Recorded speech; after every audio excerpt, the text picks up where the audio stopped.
जय हिंद दोस्तों आज की इस वीडियो में दोस्तों लोग अध्ययन करेंगे क्लास 12th में जो हम लोग दोस्तों मैट्रिक्स यानी आव्यूह का अध्ययन कर रहे हैं। आव्यूह में अध्ययन कर रहे थे जिसमें हम लोगों ने आव्यूह को कंप्लीटली खत्म किया है।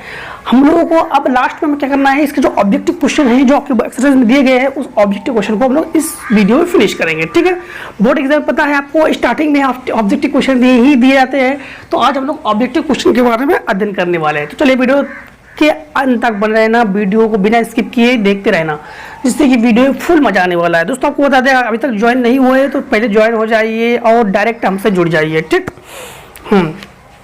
देखिए पहला क्वेश्चन आपसे क्या कह रहा है। आप भी को पहला क्वेश्चन आपके पास दो वैकल्पिक क्वेश्चन, पहला में है 005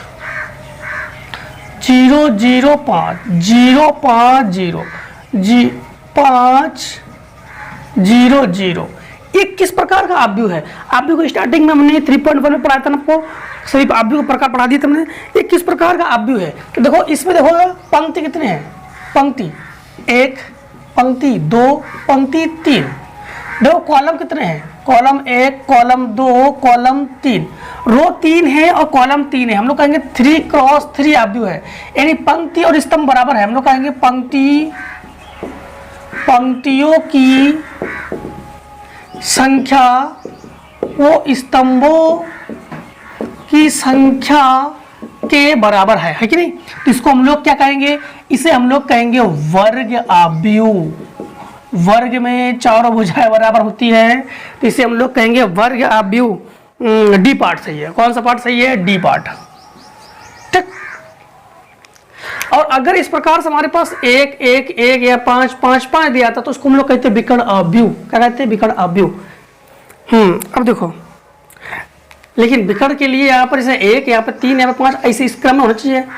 उसको तो फिर हम लोग आइडेंटिटी के रूप में ही लेते थे, तत्समक आव्यूह के रूप में ही लेते थे। कैसे, अगर यहाँ पर जैसे 1 1 1 तो ये हमारे पास आइडेंटिटी होता है, तत्समक आव्यूह होता है कि नहीं। दूसरा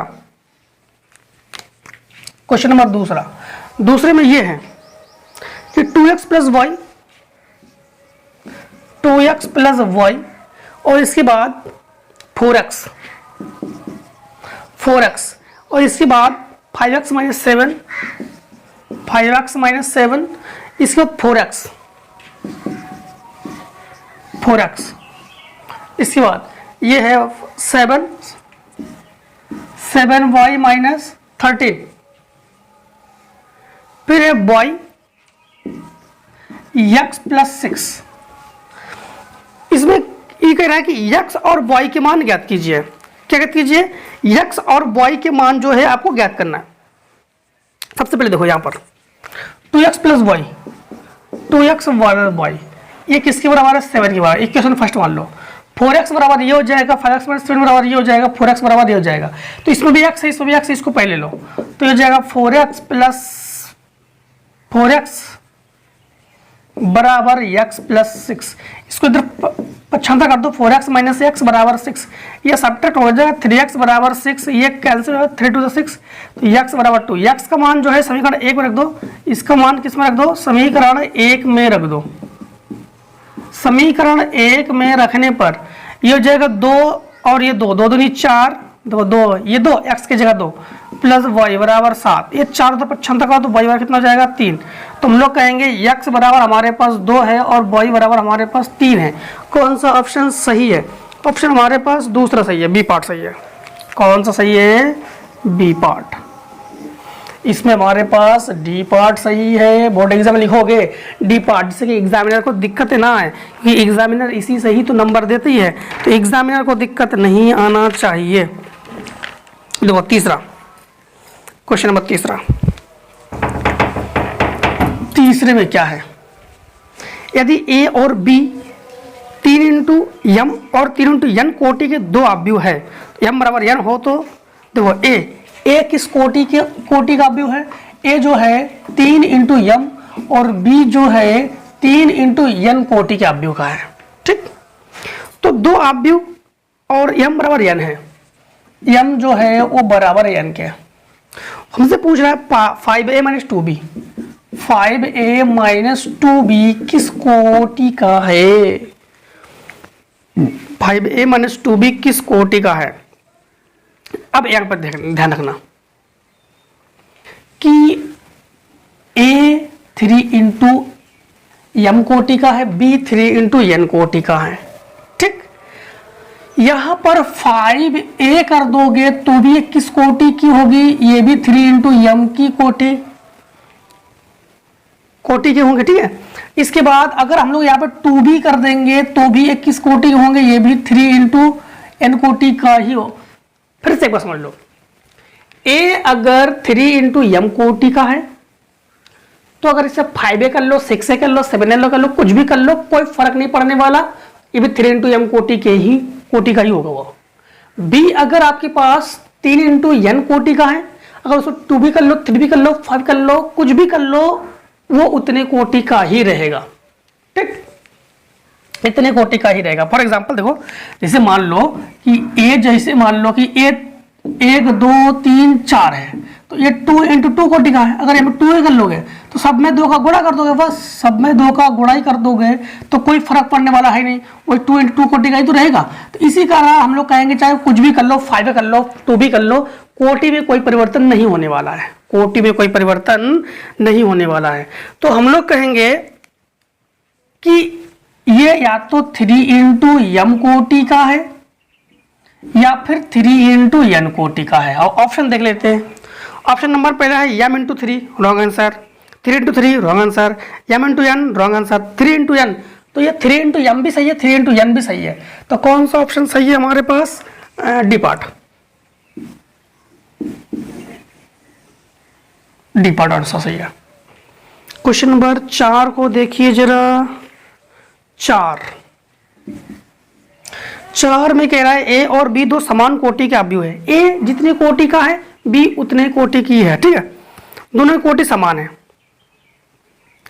तो ए प्लस बी और ए माइनस बी, ए प्लस बी और ए माइनस बी हमसे इन्होंने कहा ज्ञात करो।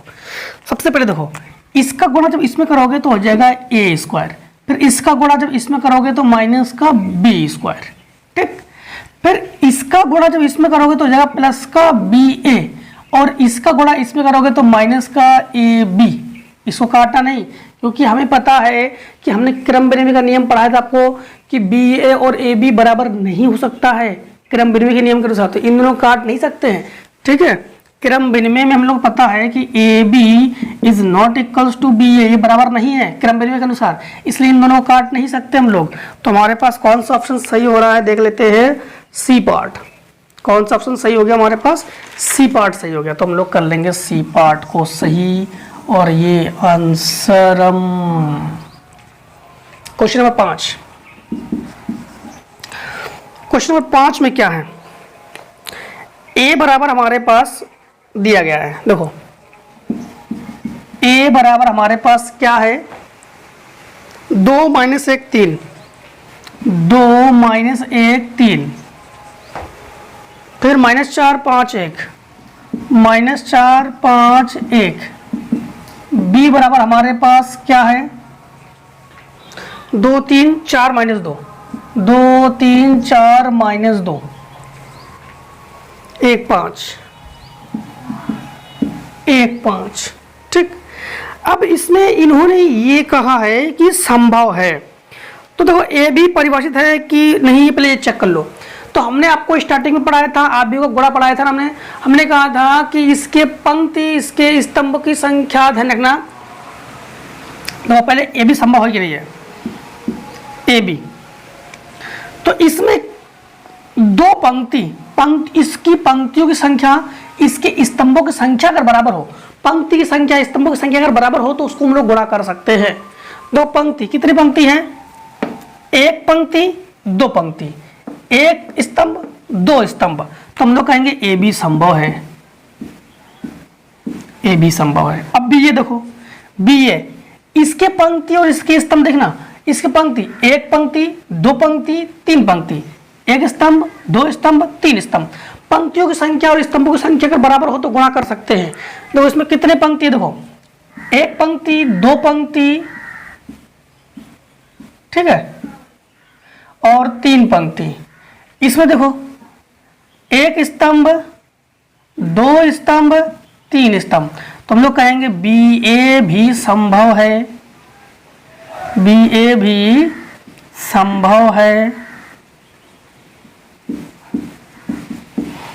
तो ऑप्शन देख लेते हैं। ऑप्शन में क्या है? ऑप्शन में केवल ए परिभाषित है, केवल बी ए परिभाषित है, ए बी बी ए दोनों परिभाषित है, और ए बी बी ए दोनों परिभाषित नहीं है। तो सी पार्ट सही है आपके पास, सी पार्ट सही है। दोनों परिभाषित है, दोनों, यानी ए बी तथा बी ए दोनों परिभाषित है, दोनों का गुणा कर सकते हैं हम लोग। ठीक, तो दोनों ही परिभाषित है। क्वेश्चन नंबर 6, क्वेश्चन नंबर 6 देखो, 0 ए बराबर 0 1 0, ए बराबर 0 1 0 और ए स्क्वायर बराबर क्वेश्चन मार्क। देखो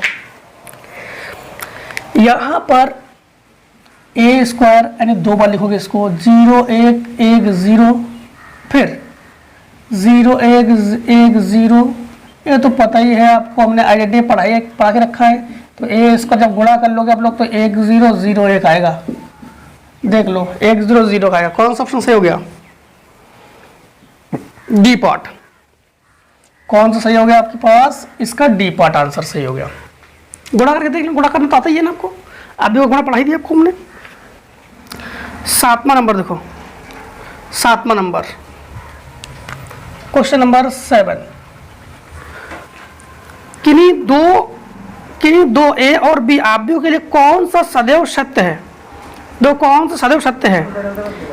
ए बी बराबर B A, A B is not equals to B A, A B बराबर देखो इनमें क्या है, A B is equals B ए,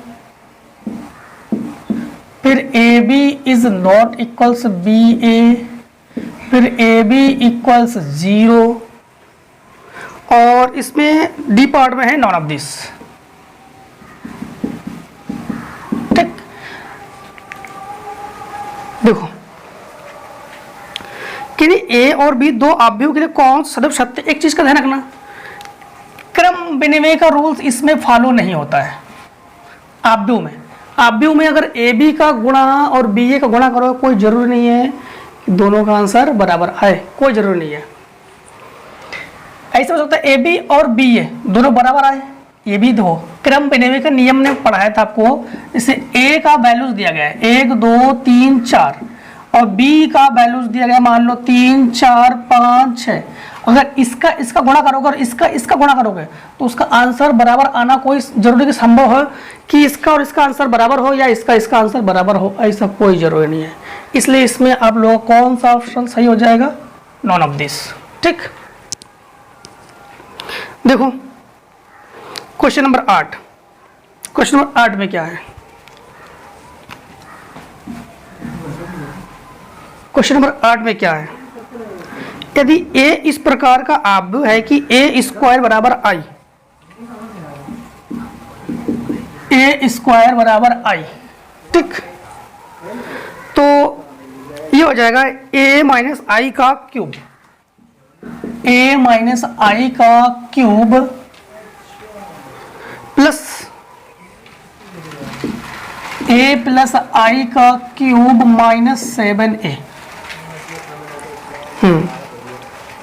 देखो ये बराबर होगा, इसका होल क्यूब खोलो पहले, ये हो जाएगा a cube plus minus b cube minus 3ab 3ai, फिर कोष्टक में a माइनस आई प्लस इसका खोलो a cube plus b cube plus 3ai कोष्टक में a प्लस आई और माइनस 7a।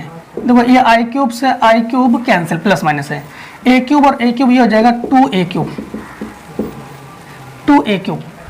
इसका इसमें मल्टीप्लाई करेंगे तो माइनस का ये हो जाएगा 3a स्क्वायर आई, इसका इसमें मल्टीप्लाई करेंगे प्लस का 3ai स्क्वायर,